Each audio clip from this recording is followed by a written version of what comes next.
Hello दोस्तों, कैसे आप लोग? उम्मीद करते हैं अच्छे होंगे। दोस्तों, इस वीडियो में इम्पोर्टेंट जीके जीएस क्वेश्चन देखने वाले हैं।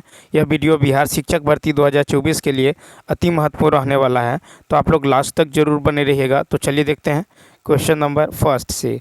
कहा था कि दक्कन कृषक राहत अधिनियम कब पारित किया गया? तो इसका जो राइट आंसर होगा ये होगा ए ऑप्शन, 1879। तो देखिए, दक्कन कृषक राहत अधिनियम 1879 ईस्वी में पारित हुआ।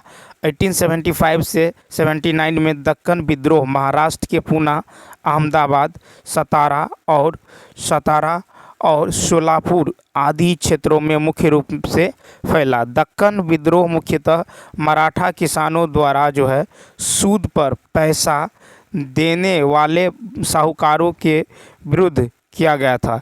दक्कन विद्रोह का अन्य कारणों में ब्रिटिश सरकार द्वारा बढ़ाया गया भूमि कर मुख्यतः था। उपयुक्त दोनों कारणों से किसान जो है आर्थिक रूप से टूट चुका था। दिसंबर 1874 ईस्वी में जो है सिरूर तालुका के करडीह गांव के खुरदोर कालूराम के विरुद्ध विद्रोह से यह आंदोलन प्रारंभ हुआ। मई जून 1875 ईस्वी में पूना क्षेत्र में यह विद्रोह अत्यधिक हिंसक हो गया था। अब देखिए, वासुदेव बलवंत फड़के ने दक्कन विद्रोह का नेतृत्व किया है, ठीक है। और भू राजस्व अधिनियम 1867 के द्वारा भू राजस्व बहुत बढ़ा दिया गया। दक्कन जो है उपद्रव आयोग का जो है गठन किया गया, ठीक है। अब चलिए देखते हैं क्वेश्चन नंबर जो है नेक्स्ट। अब देखिए, नेक्स्ट है कि 200 मीटर दौड़ में ए जो है इस दूरी को 36 सेकंड में तथा बी 45 सेकंड में तय करता है। तो इस दौड़ में ए बी को कितने मीटर से हराता है? तो देखिए, मान लेते हैं यहाँ से यहाँ तक जो है 100 मीटर जो है, ठीक है, 100 मीटर दूर है। अब देखिए, ए जो है एक जो है 36 सेकंड लेता है, ठीक है, इसको कवर करने में, ठीक है। और जो है देखिए, ए जो है 36 सेकंड और बी कितना लेता है? तो बी लेता है आपको 45 सेकंड। कितना लेता है? 45 सेकंड लेता है, ठीक है। तो यहाँ पे देखिए कि ए बी से जो है हार की दूरी, तो ए बी से हार की दूरी जो है तो कितना होगा? तो ये हो जाएगा 100 माइनस, ये होगा 100 माइनस 100 गुने क्या होगा? तो 36 गुने हो जाएगा आपको 36/45, ठीक है, 36/45, ठीक है। इसको सॉल्व करेंगे तो कितना होगा? 20 मीटर। कितना होगा? 20 मीटर। 20 मीटर यानी ये हो जाएगा आपको बी ऑप्शन। क्या होगा? तो बी ऑप्शन, ठीक है। अब चलिए देखते हैं नेक्स्ट क्वेश्चन। नेक्स्ट है कि निम्नलिखित में से कौन सरकारी बजट में एक पूंजी प्राप्ति है? तो 40 का सी ऑप्शन, सरकार द्वारा जनता से लिया गया उधार। तो सरकार द्वारा जनता से लिया गया उधार को सरकारी बजट एक पूंजी प्राप्ति में रखा जाता है, ठीक है। पूंजी प्राप्ति के अंतर्गत बाजार से लिए गए ऋण, भारतीय रिजर्व बैंक से ली गई उधारी को शामिल किया गया है। पूंजी प्राप्ति में विनिवेश से प्राप्त आय को भी रखा जाता है, ठीक है। आम बजट को दो भागों में जो है दो भागों में होता है। एक तो राजस्व बजट, दूसरा होता है पूंजीगत बजट। पूंजीगत प्राप्ति भूमि और पूंजीगत खर्च दोनों अलग अलग होता है। पूंजीगत प्राप्ति सरकार का उत्तरदायित्व होता है, ठीक। अब देखिए कि एम.जी. रानाडे और उनके पूना जो सार्वजनिक सभा ने किसानों का समर्थन किया था, ठीक है।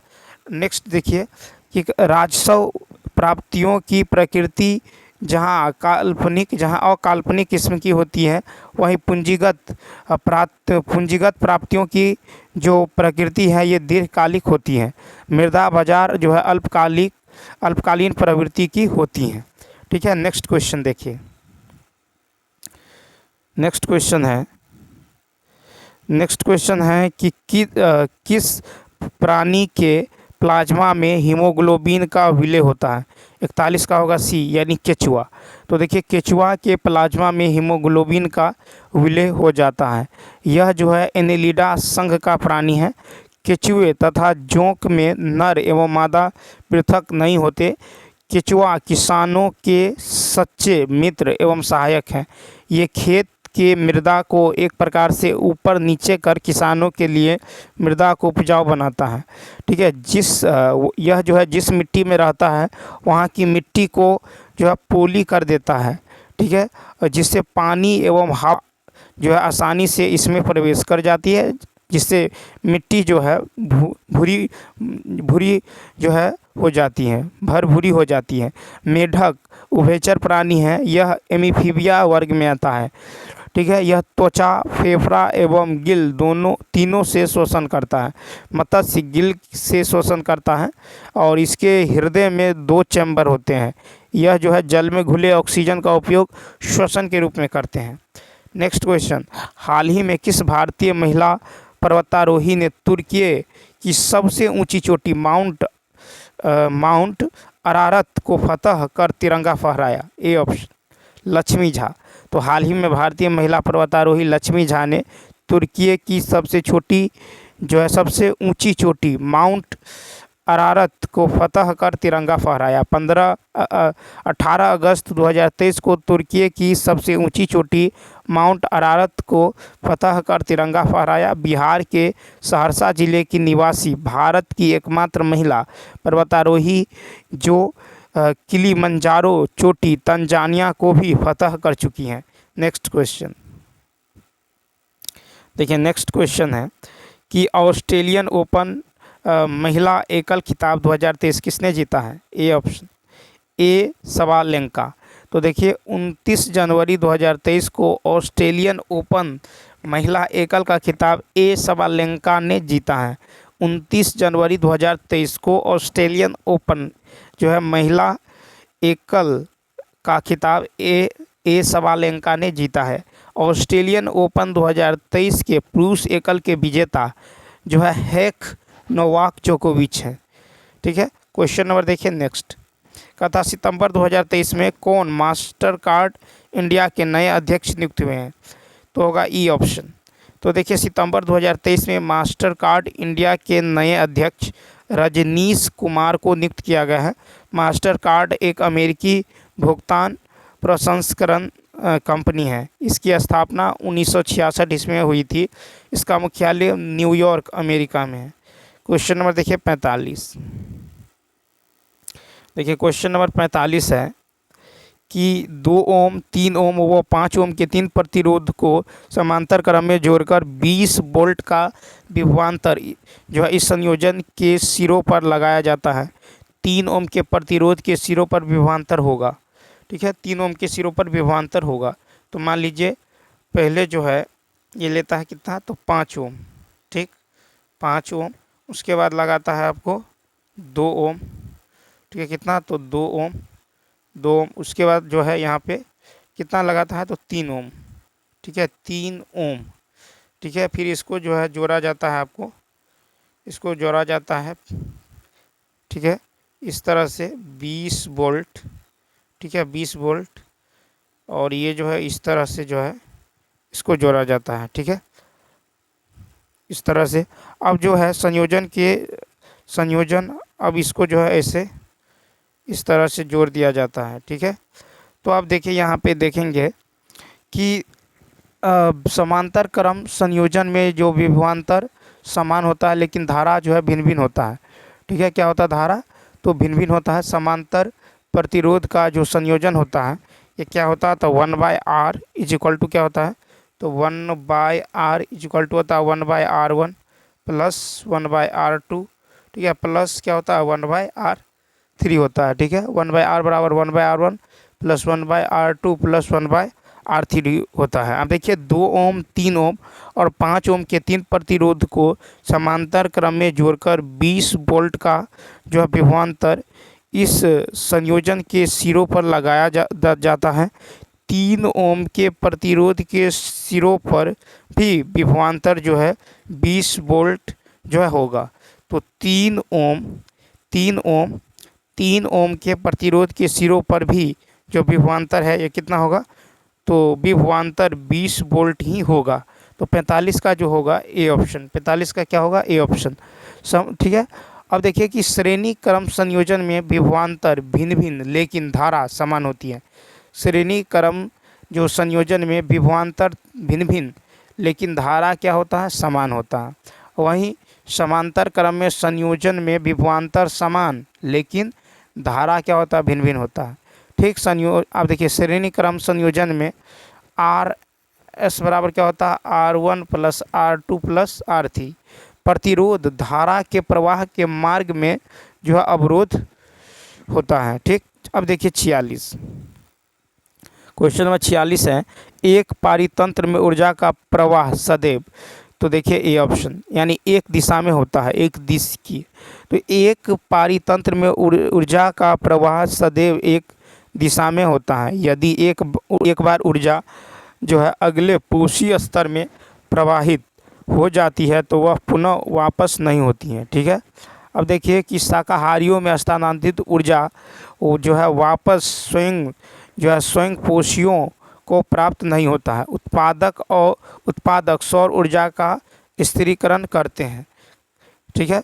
उत्पादक सौर ऊर्जा का स्थिरीकरण कहते हैं। उत्पादक से ऊर्जा अन्य उपभोक्ताओं में संचरित होता है। लिंडमान के नियम के अनुसार उत्पादक से अन्य पोषी स्तर तक 10% ऊर्जा प्रवाह होता है। क्वेश्चन नंबर देखिए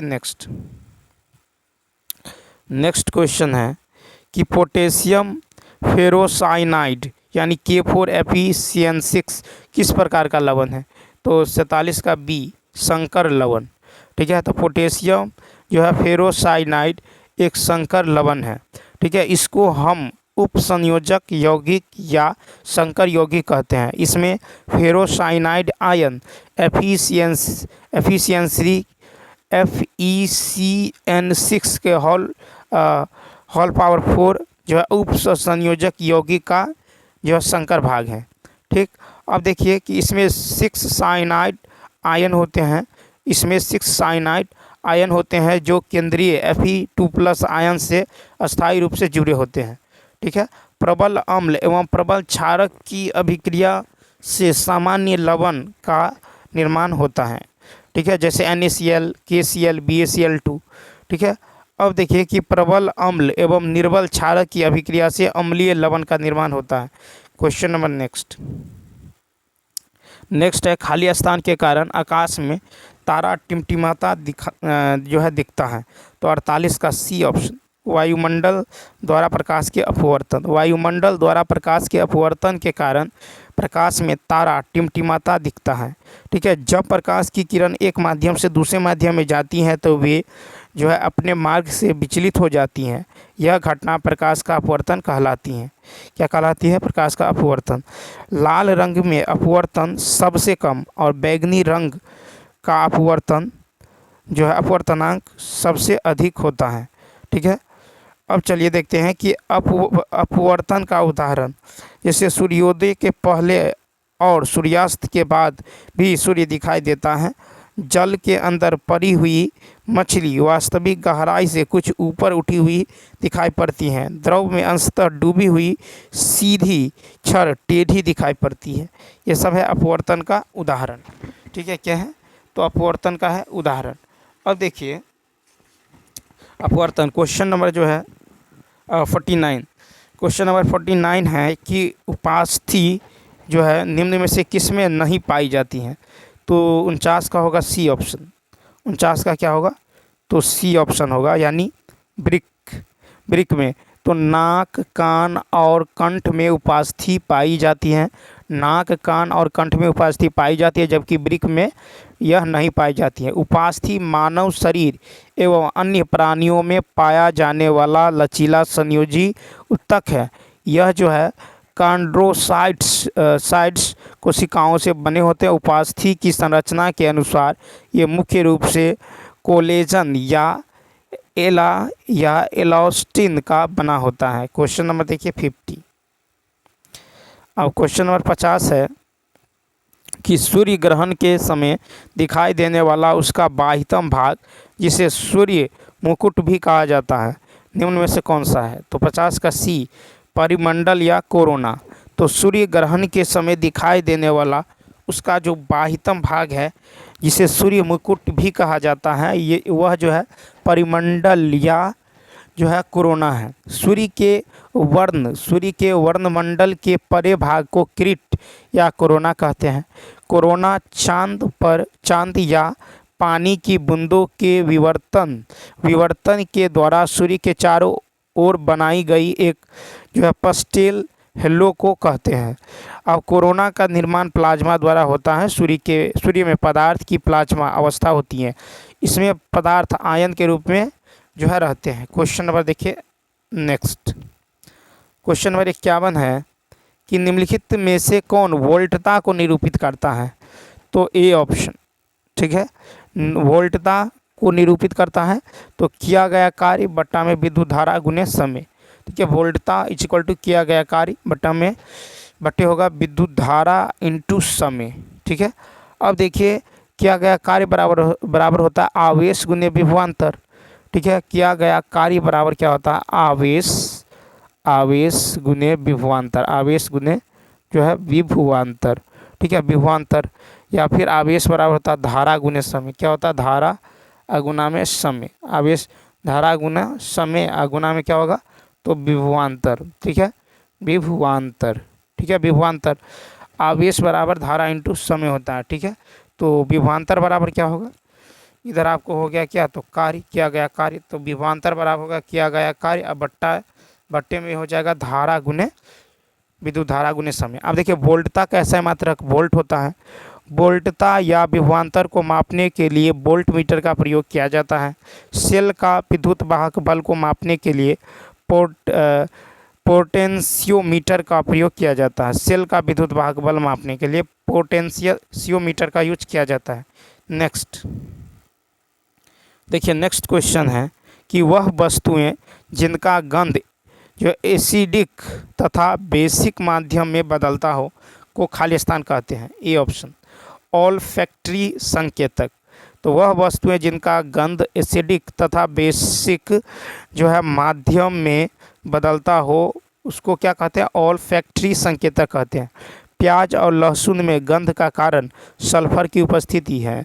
एसिड स्वाद में खट्टा होता है, ठीक है। एसिड क्या होता है? स्वाद में खट्टा होता है, ठीक है। क्षार स्वाद में तीखा या कड़वा होता है, तीखा या कड़वा। नेक्स्ट क्वेश्चन है कि इनमें से कौन सी गतिविधि जो है ग्रीन हाउस प्रभाव के लिए जिम्मेवार नहीं है, ठीक है।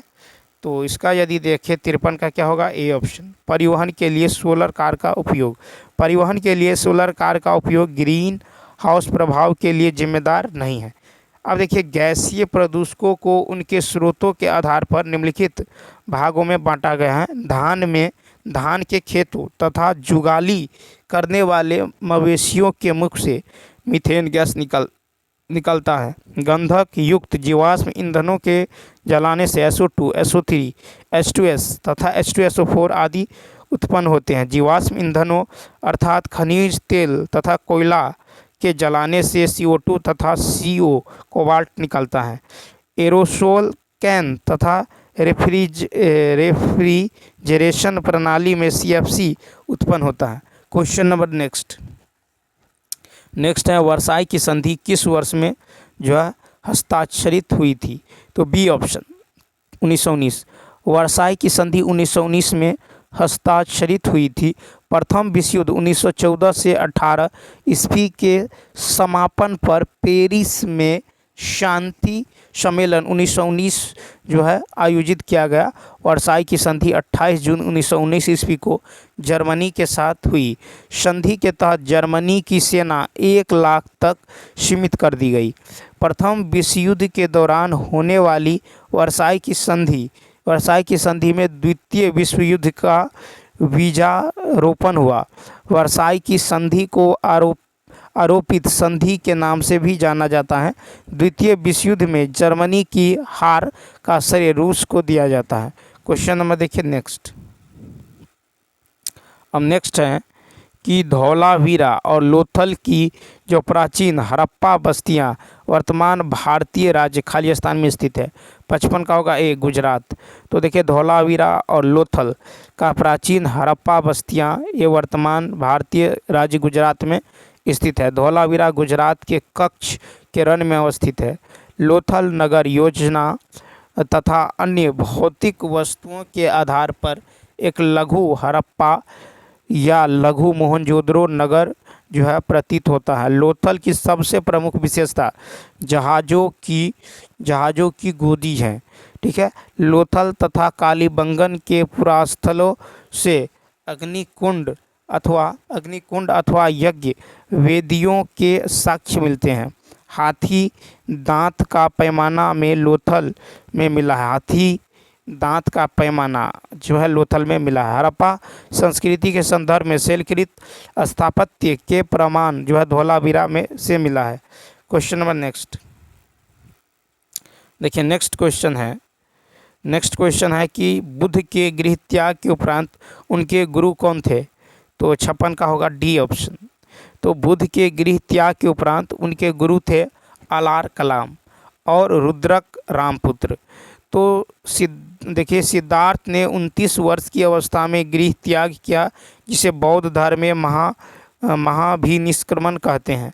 गौतम बुद्ध गृह त्याग के बाद सर्वप्रथम वैशाली के अलार कलाम से सांख्य दर्शन की जो है शिक्षा ग्रहण की। गौतम बुद्ध अपने प्रथम गुरु से शून्य का ज्ञान प्राप्त किया। गौतम बुद्ध ने राजगृह के रुद्रक रामपुत्र से भी शिक्षा ग्रहण किया है।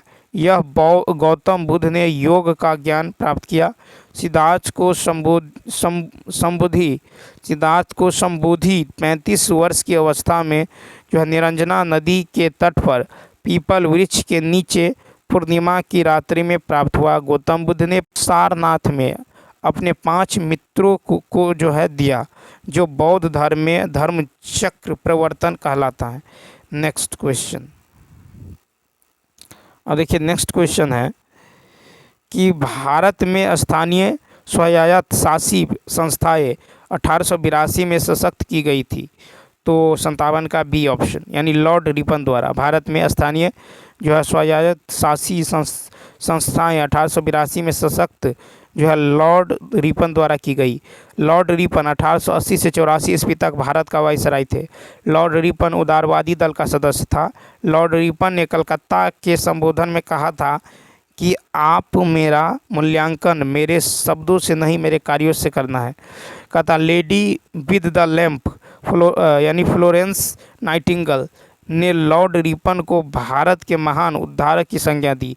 रिपन के कार्यकाल के दौरान निम्न महत्वपूर्ण कार्य किए गए, जैसे प्रथम फैक्ट्री एक्ट 1881, प्रथम नियमित जनगणना 1881, वर्नाक्यूलर प्रेस एक्ट की समाप्ति 1882, हंटर कमीशन का गठन 1882, इल्बर्ट बिल 1883 से 84, अकाल संहिता ये 1883। क्वेश्चन नंबर देखिए 58 है कि 2011 की जनगणना के अनुसार भारत की साक्षरता दर कितनी थी? तो ए ऑप्शन। तो देखिए 2011 की जनगणना के अनुसार भारत की साक्षरता दर 74.0% थी। 2011 की जनगणना के अनुसार भारत में पुरुष साक्षरता दर 82.14% है। 2011 की जनगणना के अनुसार भारत में महिला साक्षरता दर 65.46% है।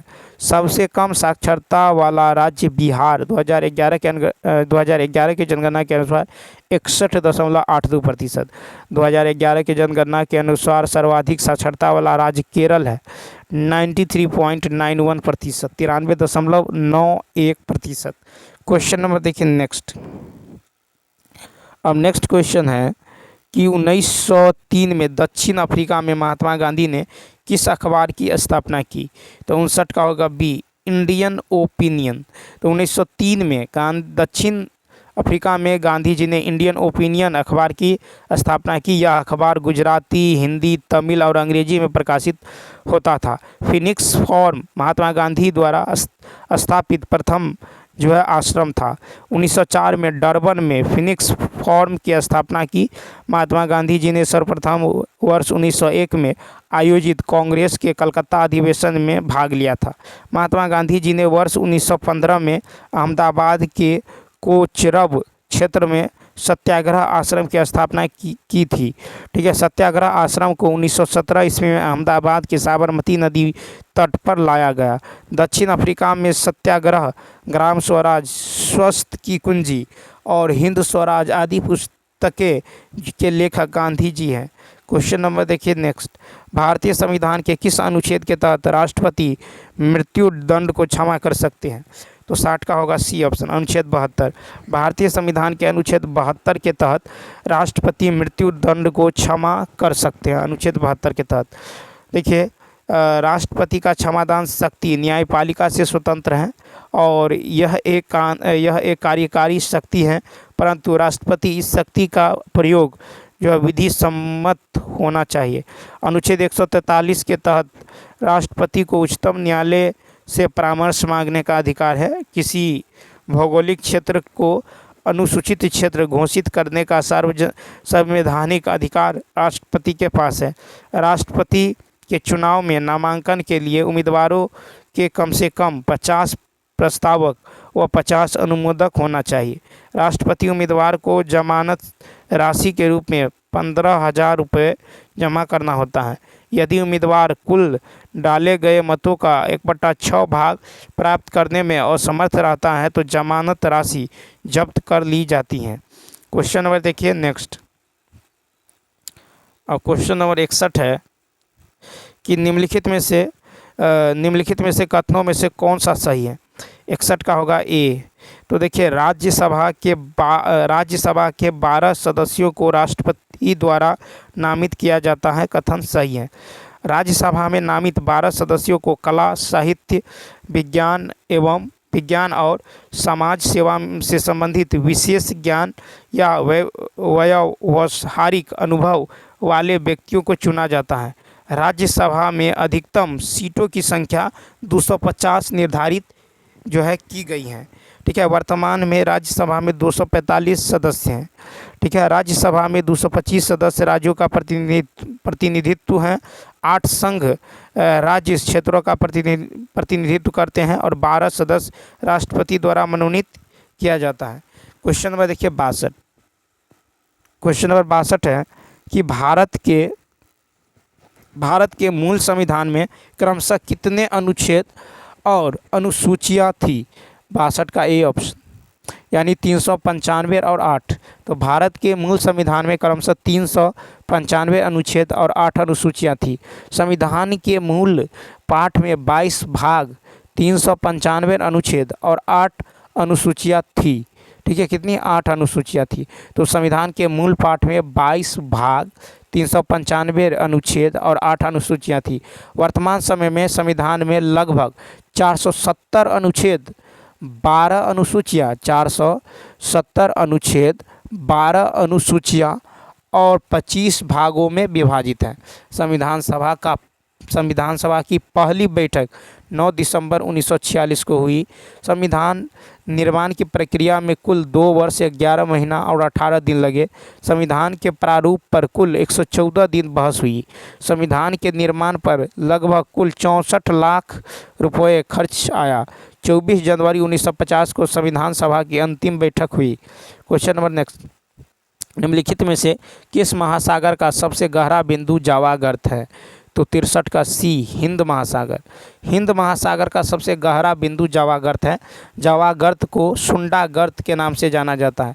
सुंडा गर्त पूर्वोत्तर हिंद महासागर में स्थित है। वर्तमान में लगभग 57 गर्तों को खोजा गया है, जिनमें 32 प्रशांत महासागर में है, 19 अटलांटिक महासागर में एवं 6 हिंद महासागर में स्थित है। हिंद महासागर में लवणता में अपेक्षाकृत अधिक विभिन्नता पाई जाती है, जिसके कारण हिंद महासागर में सागर धाराओं की नियमित दिशा में परिवर्तन होता है। उसके बाद है मग्न तत्वों का सर्वाधिक विस्तार अटलांटिक महासागर में स्थित है। क्वेश्चन नंबर देखिए नेक्स्ट, देखिए क्वेश्चन नंबर 64। कहता है यूनेस्को की विश्व विरासत सूची में शामिल की गई रामप्पा मंदिर कहाँ स्थित है? तो इसका होगा बी ऑप्शन। तो देखिए यूनेस्को की विश्व विरासत सूची में शामिल की गई रामप्पा मंदिर ये तेलंगाना में स्थित है। रामप्पा मंदिर को रुद्रेश्वर मंदिर के नाम से भी जाना जाता है, जिसे 2021 में यूनेस्को की विश्व धरोहर सूची में शामिल किया गया। नेक्स्ट क्वेश्चन है, निम्नलिखित में से कौन सी एक जो है शीत स्थानीय पवन है, यानी कोल्ड लोकल विंड है? तो 65 का होगा बी ऑप्शन, यानी मिस्ट्रल। तो मिस्ट्रल एक शीत जो है स्थानीय पवन है। मिस्ट्रल ठंडी पवन फ्रांस और स्पेन का स्थानीय पवन है। स्थानीय धरातल जो है बनावट, तापमान एवं वायुदाब की विशिष्ट स्थिति के कारण प्रचलित पवने को स्थानीय पवन कहा जाता है। स्थानीय पवन क्षोभ मंडल की सबसे नीचे की परतें तक सीमित रहती है। चिनूक को हिमभक्षी वायु भी कहा जाता है। चिनूक उत्तरी अमेरिका एवं कनाडा में रॉकी पर्वत के सहारे चलने वाली गर्म पवन है। लू भारत में जो है पछुआ पवन से निर्मित गर्म स्थानीय पवन है। लू अप्रैल मई माह में चलने वाली स्थानीय पवन है। कोयम्ब बैग गर्म हवा इंडोनेशिया में बहती है। कोयम्ब बैग हवा तंबाकू की खेती को काफ़ी नुकसान पहुंचाती है।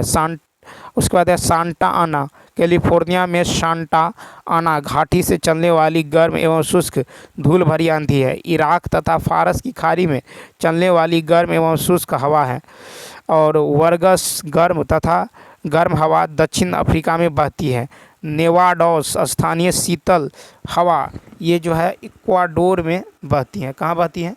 तो ये बहती हैं इक्वाडोर में। ठीक है, अब चलिए देखते हैं जो है question number next. Question number जो है 66। अब देखिए क्वेश्चन नंबर 66 है कि आदि शंकराचार्य द्वारा स्थापित 4 मठ हैं। तो सी ऑप्शन, यानी जोशी मठ, द्वारका, गोवर्धन, श्रृंगेरी। तो आदि शंकराचार्य द्वारा जो है ये 4 मठ जो है स्थापित है। ठीक है, श्रृंगेरी मठ ये है शारदा पीठ है। ठीक है, जो कि कर्नाटक चिंगमंगलूर में है। उसके बाद है गोवर्धन मठ, ये पूरी ओडिशा में है। और द्वारका मठ या शारदा मठ ये गुजरात में है। जोशी मठ बद्रीनाथ आश्रम ये उत्तराखंड में है। हिंदू धर्म में मठों की परंपरा लाने का श्रेय आदि शंकराचार्य को जाता है। प्राचीन भारतीय सनातन परंपरा के विकास और हिंदू धर्म के प्रचार प्रसार में आदि शंकराचार्य का महान योगदान है। आदि शंकराचार्य अद्वैतवाद के प्रवर्तक थे। आदि शंकराचार्य ने ब्रह्मा सूत्र बड़ी ही विशद और रोचक व्याख्या की है। शंकराचार्य के गुरु का नाम आचार्य गोविंद भागवतपाद था। शंकराचार्य की उपाधि जो है शिवावतार, आदि गुरु, जगत गुरु, धर्मचक्र प्रवर्तक, श्री मजगद गुरु आदि हैं। शंकराचार्य के पिता का नाम शिव गुरु भट्ट और माता का नाम सुभद्रा था। शंकराचार्य ने मंडन मिश्र से जो है शास्त्रार्थ किया था। इनका मृत्यु 820 ईस्वी में केदारनाथ के पास हुई। मंडन मिश्र की पत्नी जो है भारती ने कामशास्त्र के प्रश्न पर तत्काल जो है पराजित किया था। अद्वैतवाद का है, अद्वैतवाद ब्रह्मा और जीव मूलतः और तत्वतः एक है, अंतर अज्ञानता के कारण होता है। फिर है कि विसेंट स्मिथ ने भी माना है कि भारत में बौद्ध धर्म के पतन का एक मुख्य कारण आदि शंकराचार्य का था। क्वेश्चन नंबर देखिए 67, निम्नलिखित में से कौन सा एक जो है सल्फ औषधि है? तो सी ऑप्शन, यानी सिबाजोल एक सल्फा जो है औषधि है। यह कम समय में प्रभावी जो है सल्फा ड्रग है। यह व्यापक परास वाला ग्राम धनात्मक एवं ग्राम ऋणात्मक रोग जनित सूक्ष्मजीवों पर अति प्रभावी है। सल्फा औषधि दवाओं के कई समूहों का आधार होता है। ठीक है, अब यह मूल रूप से जीवाणुरोधी सल्फोनामाइड्स कृत्रिम एंटीमाइक्रोबायल एजेंट होते हैं। ठीक है, अब देखिए क्वेश्चन नंबर जो है नेक्स्ट है यानी 68। देखिए नेक्स्ट क्वेश्चन है, इनमें से कौन सा संगठन जलवायु परिवर्तन के प्राकृतिक, राजनीतिक एवं आर्थिक प्रभावों के साथ साथ इसका उद्देश्यपरक वैज्ञानिक दृष्टिकोण प्रदान करता है? A option. तो देखिए, inter governmental panel on climate change यानी IPCC संगठन जलवायु परिवर्तन में प्राकृतिक, राजनीतिक एवं आर्थिक प्रभावों के साथ साथ इसका उद्देश्यपरक वैज्ञानिक दृष्टिकोण प्रदान करता है। IPCC की स्थापना 1988 ईस्वी में हुई थी और इसका मुख्यालय जेनेवा, स्विट्जरलैंड में है। बर्ट बोलिन IPCC संगठन के संस्थापक थे। IPCC का मूल जो संगठन है ये संयुक्त राष्ट्र पर्यावरण कार्यक्रम UNEP तथा विश्व मौसम विज्ञान संगठन है। IPCC संगठन को वर्ष 2007 में नोबेल शांति पुरस्कार से सम्मानित किया गया था। 69। नेक्स्ट क्वेश्चन है, निम्नलिखित में से कौन से दो क्षेत्र भारत के प्रमुख जैव विविधता स्थल हैं? तो बी ऑप्शन, 69 का बी। तो देखिए, पश्चिमी घाट और पूर्वी हिमालय भारत के प्रमुख जैव विविधता स्थल हैं। अब कहता है कि किसी प्राकृतिक प्रदेश में पाई जाने वाली जंगली तथा पालतू जीव जंतुओं एवं पादपों की प्रजातियों की बहुलता को जैव विविधता कहते हैं। जैव विविधता शब्द का प्रयोग सर्वप्रथम WG रोजेन ने जो 1985 में किया था। भारत में पश्चिमी घाट को पारिस्थितिकी उष्ण स्थल की संज्ञा दी जाती है। भारत सरकार ने जैव विविधता अधिनियम 2002 में पारित किया था और विश्व में सर्वाधिक जैव विविधता वाला वन क्षेत्र उष्णकटिबंधीय वर्षा वन है। भारत की जैव विविधता के क्षेत्र के आधार पर निम्न 3 भागों में बांटा गया है। ठीक है, हॉट स्पॉट, उसके बाद है समुद्री जैव विविधता क्षेत्र और उसके बाद है जैव भौगोलिक क्षेत्र। क्वेश्चन नंबर देखिए 70 है कि निम्नलिखित में से कौन सा या कौन सी रसायन गैस ग्रीन हाउस प्रभाव उत्पन्न होने के लिए उत्तरदायी है? 70 का होगा बी ऑप्शन, जल वाष्प CO2 और CFC। तो देखिए, जल वाष्प CO2 कार्बन डाइऑक्साइड, CFC रसायन ग्रीन गैस या ग्रीन हाउस प्रभाव उत्पन्न होने के लिए उत्तरदायी है। CO2 की मात्रा तेज़ी से बढ़ने का कारण जो है बढ़ती दर से जीवाश्म ईंधन के दहन के कारण CO2 का जो है आधिकारिक मात्रा में वायुमंडल में विमोचन हो रहा है। तीव्र गति से वन विनाश के कारण वन क्षेत्र में ह्रास होने के कारण CO2 के उपयोग में निरंतर कमी हो रही है। ग्रीन हाउस गैसों द्वारा होने वाले वैश्विक तापमान में लगभग 60% के लिए जो है CO2 जिम्मेदार है। मीथेन गैस वायुमंडल के हरित गृह प्रणव में 20% वृद्धि करती है। ओजोन परत जो है क्षय का मुख्य कारण क्लोरोफ्लोरोकार्बन है और वायुमंडल में CO2 की मात्रा जो है 0.03% है। कितना है? 0.03%। ठीक है, 0.03%। अब चलिए यहाँ जो है कुछ मैथ के भी क्वेश्चन हैं, उन्हें देख लेते हैं। ठीक है, तो यहाँ से देखिए क्वेश्चन नंबर 31 से देखिए, क्वेश्चन नंबर यदि 31 की बात करें तो 31 में है कि यदि sec theta plus tan theta बराबर क्या हो? पी हो। ठीक है, यदि sec theta plus tan theta बराबर पी हो और थीटा का मान 0 से बड़ा और 90 से छोटा हो तो कहता है क्या? P²।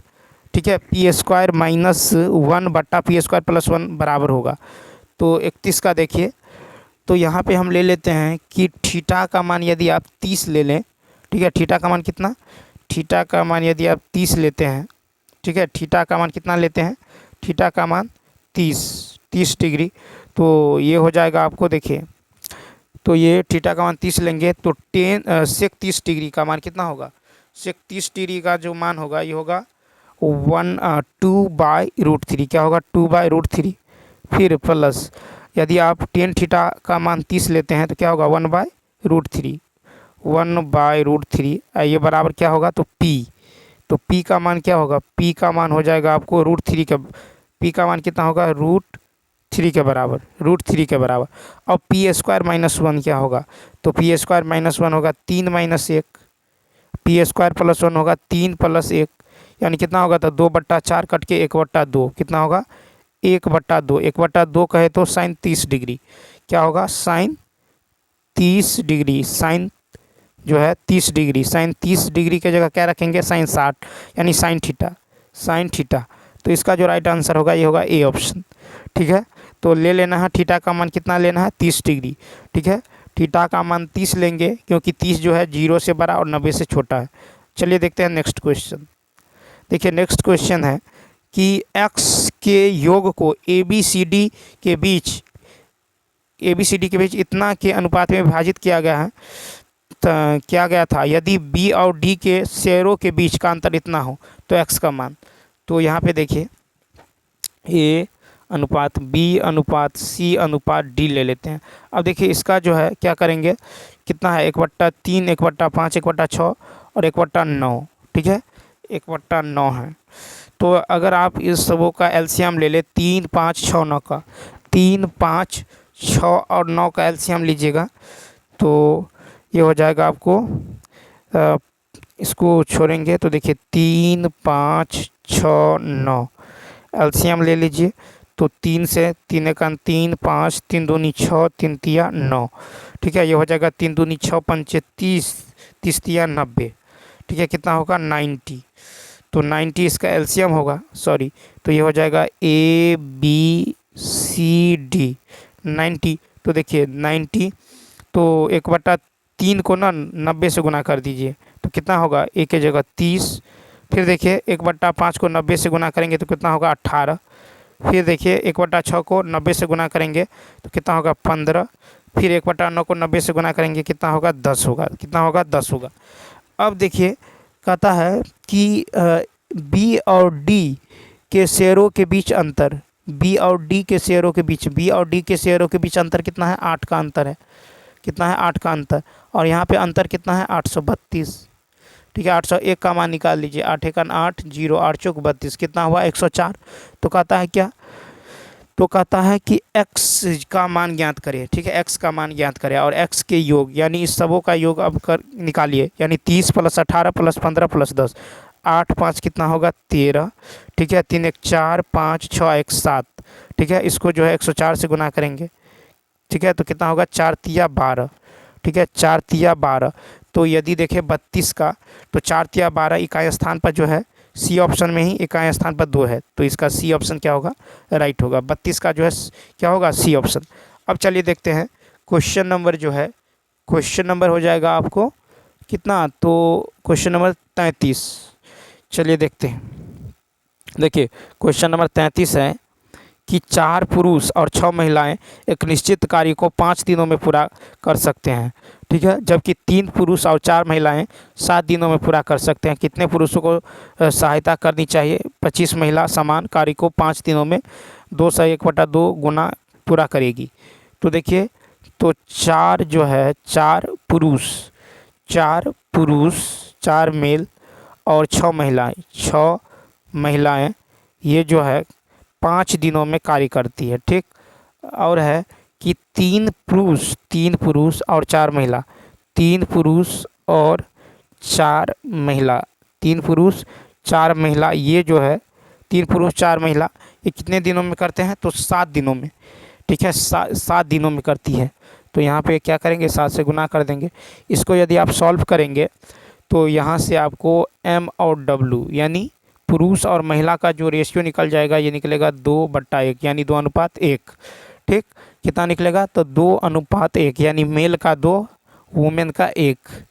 तो देखिए यहाँ पे M रेशियो, ठीक है, वुमेन ये निकल गया है कितना, तो 2:1।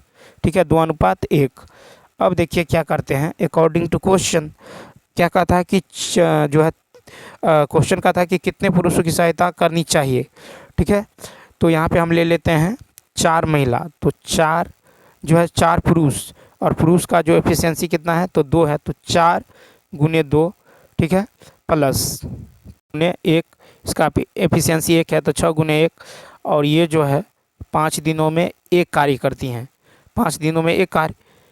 उसके बाद देखिए फिर है कि कितने पुरुषों की सहायता करनी चाहिए, तो मान लेते हैं जो है कितने पुरुषों की सहायता करनी चाहिए, 25 महिलाएं समान कार्य को, 25 महिलाएं समान कार्य को जो है 25 महिलाएं समान कार्य को 5 दिनों में। तो यहाँ पे मान लेते हैं x स्प्रूस, और इसका एफिशिएंसी कितना है 2, तो 2x प्लस, फिर देखिए 2x प्लस 25 मिला तो 25, इसका एफिशिएंसी 1, 25 इंटू 1, ठीक है 25 इंटू 1, ये कितने दिनों में करती है, तो ये करती है देखिए तो 5 दिनों में, ठीक है। तो यहाँ पे हो जाएगा आपको कितना, तो गुना में 5, और नीचे में, अब देखिए नीचे में जो है कहता है कि जो है 25 महिलाएं समान 5 दिनों में 201/2 गुनाकारी, ये एक, तो इसका होगा 2 2 4 1 5, तो ये होगा 5/2 नीचे में, ठीक। इसको सॉल्व करेंगे तो आपको जो है x का मान कितना निकल जाएगा 5, x का मान निकल जाएगा 5, तो अतः अभिष्ट संख्या क्या होगा 5 होगा, सी ऑप्शन। अब चलिए देखते हैं नेक्स्ट क्वेश्चन 34, कहता है एक नियमित षटभुज के आकार में एक क्षेत्र का क्षेत्रफल जो है 24√3 मीटर स्क्वायर है, खेत की बाड़ लगाने की लागत इतना मीटर है। तो षटभुज, समषटभुज का क्षेत्रफल जो दे दिया गया है आपको, समषटभुज का क्षेत्रफल दे दिया गया है 24√3 मीटर स्क्वायर, ठीक। और समषटभुज का क्षेत्रफल होता है 6 गुने समबाहु त्रिभुज का क्षेत्रफल, यानी √3/4 गुने भुजा स्क्वायर, ठीक है। ये बराबर होगा 24√3, ये कट जाएगा, ये भी कट जाएगा 400, ठीक। तो ए का मान निकल जाएगा कितना, ए का मान निकल जाएगा 40 मीटर, 40 मीटर। अब कहता है बाड़ लगाने की लंबाई दे दिया गया है, तो बाड़ लगाने की लंबाई जो हो जाएगा ये होगा क्या, तो बाड़ लगाने की लंबाई होगा 6 इंटू ए, 6 गुने भुजा, ठीक है। तो ये होगा 6 इंटू 40, यानी कितना, तो 240 मीटर, 240 मीटर। अब अभी जो देखिए अभिष्ट लागत निकाल लेते हैं, तो हो जाएगा 240 गुना में कितना, तो 16.80, 16.80, यानी ये हो जाएगा 4032 रुपया, कितना होगा 4032 रुपया, यानी ये होगा बी ऑप्शन।